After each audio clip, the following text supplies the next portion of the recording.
Bonjour et bienvenue ce matin à cette dévotion du lundi.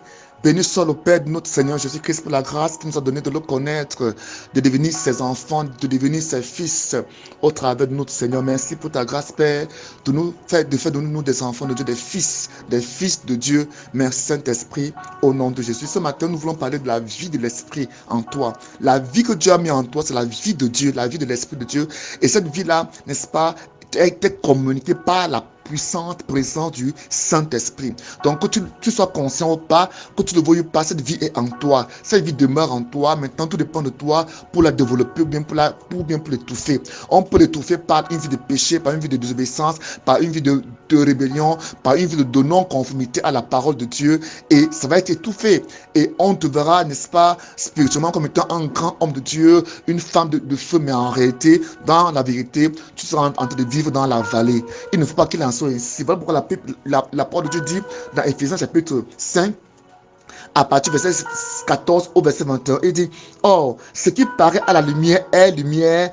De là viennent ces paroles: réveille-toi, ô toi qui dors, réveille-toi d'entre les morts, et le Christ te fera lever, car sa lumière est sur toi. Voici quelqu'un qui a la lumière de Christ sur lui, mais il dort, et l'apôtre Paul lui dit: relève-toi, réveille-toi, toi qui dors, réveille-toi, toi qui dors, car la lumière est en toi. Lève-toi, amen, et Christ va te faire lever, et Christ t'éclairera. Verset 15, donc, il dit: veillez donc avec soin de manière à votre manière de vivre. Ne vous comportez pas comme des insensés, mais comme des gens sensés.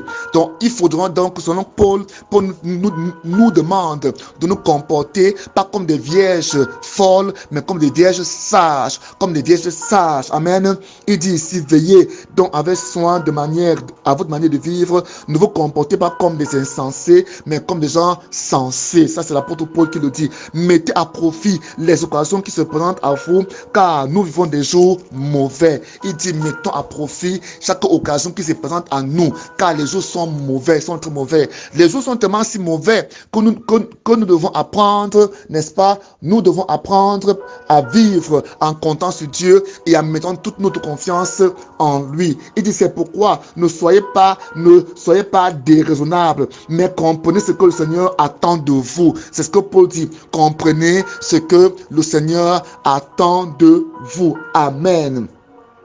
Ne vous énervez pas de vin, cela vous conduira à une vie de désordre, mais laissez-vous constamment remplir par le Saint-Esprit. Voilà la vie par l'Esprit de Dieu. La vie par l'Esprit de Dieu, n'est-ce pas? C'est une vie de lumière, c'est une vie de grâce. Il dit: laissez-vous constamment remplir par le Saint-Esprit. La vie de Dieu, c'est la vie par le Saint-Esprit. La vie par le Saint-Esprit consiste à se laisser constamment remplir et conduire par le Saint-Esprit. Amen. Il dit ainsi: vous vous encouragerez mutuellement par le chant des psaumes, des hymnes, des cantiques inspirés par le Saint-Esprit. Ici, la parole de Dieu nous fait comprendre que le Saint-Esprit est chanteur. Il peut t'inspirer des chants, des louanges. Il peut t'inspirer, n'est-ce pas, des adorations, des cantiques, d'actions de grâce. Il peut le faire. C'est pourquoi il dit ici que nous devons avoir une activité spirituelle. Quelle est l'activité spirituelle que Dieu nous demande d'avoir? Dieu nous demande, n'est-ce pas, d'avoir des activités spirituelles d'action de grâce, de louange et d'adoration. Nous devons constamment demander et nous laisser remplir constamment par le Saint-Esprit. Il faut que les hommes, en nous voyant, en te voyant, voient la puissance du Saint-Esprit en manifestation par tes pensées, par tes paroles, par ta sagesse manifestée. Il faut qu'on voie Dieu en toi. Il faut qu'on voie Dieu au travers de toi. Il faut qu'on voie Dieu au travers de tes œuvres. Il faut qu'on voie Dieu au travers de tes actions et de tes réactions au nom de Jésus-Christ. C'est pourquoi ici dit au verset 18: ne vous enivrez pas de vin, c'est de la débauche, mais laissez-vous constamment remplir par le Saint-Esprit. Ici, vous voyez que ici Dieu, n'est-ce pas, met en juxtaposition, n'est-ce pas, le vin et la plénitude du Saint-Esprit. Il met ici l'ivresse, pardon, et, n'est-ce pas, la plénitude du Saint-Esprit. Dans d'autres textes, il dit: ne soyez pas enivrés, ne soyez pas ivres du vin, mais soyez remplis, soyez ivres du Saint-Esprit. Donc le Saint-Esprit est un breuvage. Il est comme un breuvage. Il se manifeste comme un breuvage au point où il peut nous remplir de manière à ce qu'on soit comme ivre, ou alors comme rempli de sa présence, comme rempli de son esprit. C'est là-bas que tu veux que nous puissions aller, que nous soyons constamment remplis du Saint-Esprit. Pas remplis des démons, pas remplis de la sorcellerie, pas remplis du mal, du péché, mais remplis du Saint-Esprit. Amen. Il dit ici, ainsi vous vous encouragerez au travers des hymnes, des cantiques, des louanges, des adorations, des chants. Amen. Qui sont inspirés du Saint-Esprit. Donc le Saint-Esprit peut t'inspirer, pas seulement ces choses, mais beaucoup d'autres choses. Amen. Il dit ici, vous louerez le Seigneur de tout votre cœur par vos chants et par vos psaumes. À tout moment et pour toutes choses, vous remercierez le Père. Vous remercierez le Père au nom de notre Seigneur Jésus-Christ. Et parce que vous révérez le Christ, vous vous soumettrez les uns aux autres. C'est ce que Dieu dit. Il dit que nous devons apprendre à mener une vie spirituelle, une vie remplie du Saint-Esprit, une vie remplie, n'est-ce pas, de la connaissance et de la mouvance du Saint-Esprit. Il dit que nous devons aspirer constamment à être remplis du Saint-Esprit, à être remplis de la plénitude du Saint-Esprit. Il dit que nous devons aussi nous détacher, n'est-ce pas, des œuvres infructueuses de la chair, des œuvres infructueuses de la chair, et nous tourner vers la présence et la puissance du Saint-Esprit. Père, je te remercie pour tous ceux qui m'écoutent depuis longtemps et ceux qui m'écoutent ce matin, qui partagent ces émissions. Seigneur, je te dis merci, je te rends grâce de manière infinie, de manière profonde pour tout ce que tu fais depuis que nous avons commencé ces émissions. Merci cet esprit pour tout cela qui prie pour nous, qui nous encourage par des conseils, par des dons, Seigneur, pour nous permettre d'évoluer. Merci Saint-Esprit pour ta grâce, pour ce que tu fais au travers de cette émission. Merci pour la guérison que tu as manifestée depuis le départ. Merci pour le salut, les transformations, les changements dans les vies. Merci Père pour les vies, oh Dieu, qui sont abreuvées, qui sont nourries, qui sont Saint-Esprit nourris, qui sont Saint-Esprit nourris. Merci pour ta parole qui est une lampe à nos pieds et une lumière sur notre sentier. Merci Père pour ta parole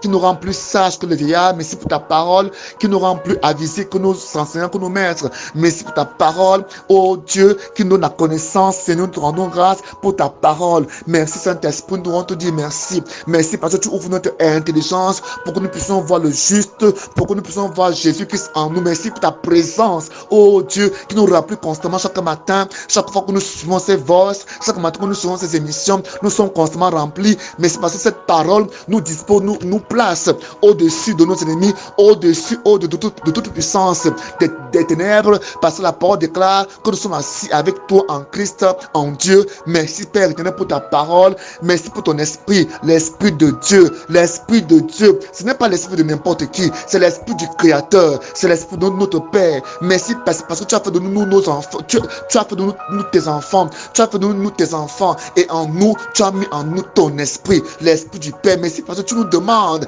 d'être tes imitateurs, et que tu es notre modèle. Merci parce que tu nous as acceptés comme tes enfants, comme tes fils. Merci Père. Père, je te dis merci oh Dieu pour tous ceux qui écoutent. Merci parce qu'ils sont guéris. Pendant qu'ils écoutent, ils sont délivrés. Pendant qu'ils les écoutent, parce qu'ils sont libérés. Pendant qu'ils écoutent, Père, aucun démon ne peut résister à ta présence. Merci Père parce que toi tu es le seul qui guérit, qui restaure, qui bénit, qui sauve, qui lave par ton sang précieux. Tu as dit que ne savez-vous pas que vous ne vous appartenez pas vous-même, car vous avez été racheté à un très très grand prix. Seigneur, ce matin, nous te disons merci, car tu nous as rachetés, tu nous as délivrés, tu nous as affranchis de l'enfer, tu nous as affranchis du monde des ténèbres pour faire de nous des fils et des filles de Dieu. Reçois la gloire, reçois l'honneur, reçois la magnificence, la majesté pour ce que nous sommes aujourd'hui. Nous voulons te présenter, Seigneur, nos soucis, nos inquiétudes, afin que tu en prennes soin au nom de Jésus. Tu as dit toutes ces choses, ce sont les païens qui s'en inquiètent, mais vous plutôt cherchez le royaume de Dieu et sa justice, et toutes ces choses-là vous seront données par-dessus tout. Amen. Ce matin, nous disons Amen. Nous te confions nos soucis, nos problèmes, nos inquiétudes, Père, nos défis, nos projets. Prends-en soin, car tu es l'alpha, l'oméga. Prends-en soin, car notre vie t'appartient. Notre souffle t'appartient. Nous te remontons les malades, s'ils sont captifs, afin que tu les délivres maintenant gratuitement, au nom de Jésus. Si tu dois donner Jésus-Christ gratuitement, papa, ce n'est pas la guérison ou bien la délivrance qui seront payantes. Seigneur, nous te disons merci parce que tu délivres. Nous te disons merci parce que tu délivres. Nous chassons maintenant toute maladie au nom de Jésus. Nous chassons maintenant tout démon au nom de Jésus. Que nous prions afin que les éclus des cieux s'ouvrent et relâchent dans leur vie la pluie de l'avant et de la récession maintenant au nom de Jésus-Christ. Qu'ils soient bénis, que ce jour de lundi soit béni dans leur vie au nom puissant et merveilleux de Jésus-Christ. Amen. Amen. Que Dieu bénisse au nom de Jésus-Christ de Nazareth. Amen. Mon nom c'est Bled Betchem. Ça s'écrit Bettsem. Bled, c'est écrit Blaide. Vous pouvez cliquer sur YouTube pour suivre nos émissions là-bas. Soyez bénis au nom de Jésus. Amen.